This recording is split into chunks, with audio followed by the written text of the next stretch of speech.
लग्न करणाऱ्या मुलामुलींच्या पालकांशी जेव्हा मी बोलत असते तेव्हा बरेच वेळा ते असं म्हणतात, आमच्या वेळेस कुठे होतं हे प्री मॅरिटल काउन्सिलिंगचे फॅड्स वगैरे सगळं, आत्ताच्याच मुलामुलींना हे सगळं लागतं, आम्हाला ह्याची गरज नव्हती.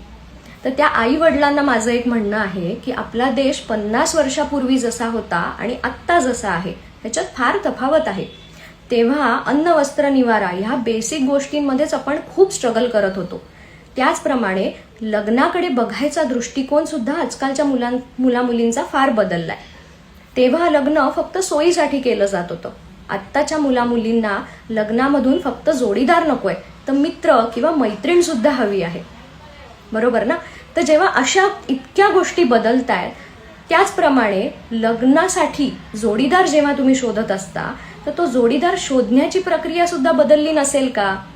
थोडी बदलून बघावी, हो की नाही? त्यासाठीच तुम्ही विवाह समुपदेशन नक्की करून पहा.